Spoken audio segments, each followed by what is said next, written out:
No! It is my crown! I am the eldest! Off with his head! Off with his head! Off with the head! I'm the Red Queen, a brutal ruler with a freakishly big head. Everyone calls me cold and heartless, but they all forget the one who ruined my life. Every time I think of that hopeless day, the hatred in my heart grows stronger. I remember it clearly. The tart that night was extra sweet. I only had 2 more pieces than her, and my sister gave me that look.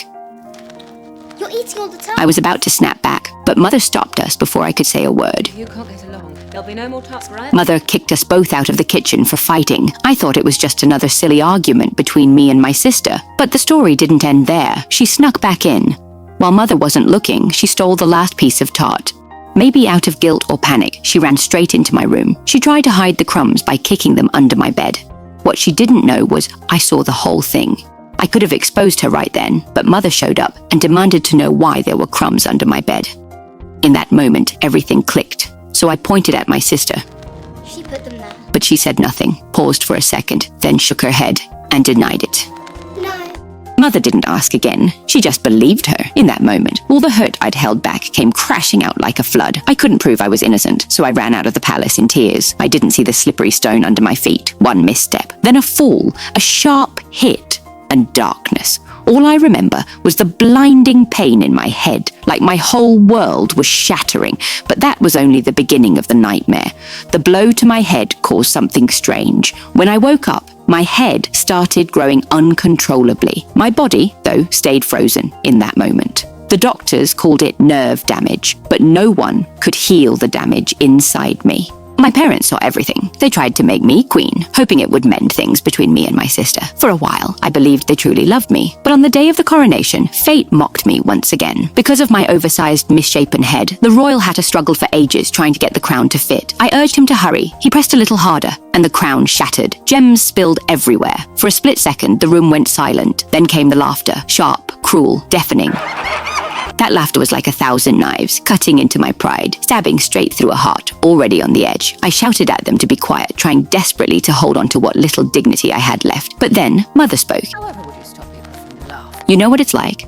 When your own mother stops being your safe place, with the queen backing them, the people only got bolder. Me, a princess of the realm, turned into a laughingstock. Humiliated and furious, I snapped and threatened to have them all beheaded. But before I could say another word, Father stood up. He scolded me for having no grace, no sense of what it meant to be a queen. Then right there, handed the crown to the White Queen instead. How is that fair? It's not that I couldn't rule. You just never gave me the chance. I was the crown princess. But you treated me like I was nothing. You! Oh! Joke, freak, mad queen. The names you gave me kept piling up. But no one ever stopped to ask, does it still hurt? Now the crown sits on my head, but it never felt like a victory. You say I'm cold, ruthless. Maybe I am. But you forget, I was once just a little girl, crying outside the kitchen door with snot and tears all over my face. And that night, no one believed me. So I learned to speak with a scepter. And later, I couldn't even say the word love anymore. Everyone started keeping their distance. Some quietly, some not so quietly. I didn't want to live in that kind of loneliness. So I gathered others like me, people with strange bodies, twisted shapes. I thought maybe we could understand each other, maybe find warmth in shared pain. But they were just con artists, drawn to power, not me. Liars! Cheats! Why is it that every time I give my heart, all I get back are lies, while the one who ruined me is loved wherever she goes? I couldn't accept it, and the hatred I felt for the White Queen only grew stronger. If no one was going to love me, then I'd make sure they feared me. That very day, I took Jabberwocky and laid waste to half the kingdom.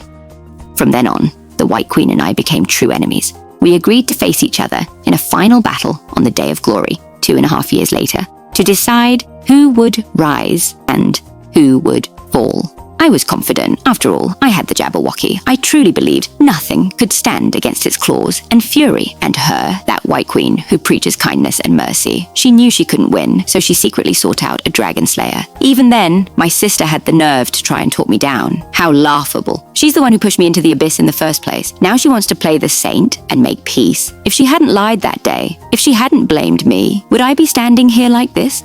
I thought this would be the greatest victory of my life. But then Alice, wielding the Vorpal sword like it was blessed by the gods, struck in a flash. One clean blow to the throat, and Jabberwocky's head hit the ground. In an instant, I lost my greatest weapon. Worse still, My heart soldiers, seeing the tide turn, laid down their arms and surrendered. That was when it hit me. I didn't lose. I was never truly followed to begin with. Watching it all crumble, I knew it was over. And then, my dear sister, crown freshly stolen, stepped forward like some triumphant savior. She didn't even hesitate. She pronounced her sentence loud and clear. Therefore you were banished to the Outlands. She pretended to spare my life, but then exiled me to the wastelands to fend for myself. I sneered inside, but didn't care. At least I still had my most loyal follower by my side. We were still together, but then, unexpectedly, that follower suddenly drew a dagger, trying to kill me. My mind went blank. Why does everyone betray me in the end? And that lying White Queen, she's the one everyone loves. Alone, I was banished to the ends of the world.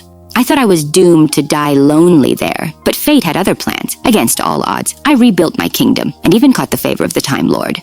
When he learned about my tragic past, he showered me with kindness every day, bringing carefully chosen gifts. But my past made me trust no one. I got close to him for another reason. He had a treasure that could travel through time. If I could get it, I could go back and make my sister pay for that night. But the Time Orb was too important. No matter how much I begged and bargained, the Time Lord refused to lend it to me. So I had to look for another way. Maybe fate was on my side after all. Alice, desperate to save the Mad Hatter's family, recklessly stole the Time Orb. It was a gift from the heavens, because the Mad Hatter's family, the ones I'd locked away, they'd sooner or later come knocking on my door. Sure enough, when the White Queen found out the truth, she led her people to rescue the Mad Hatter's family. But I played it smart, took the Time Orb without breaking a sweat. I locked up everyone else and dragged the White Queen onto the Time Orb alone. Everyone thought I'd travel back to the day of glory, change the outcome, rewrite fate, and take the throne again. Too bad they were all wrong. If winning really mattered to me, I wouldn't have ended up with a ridiculous story, a misshapen head,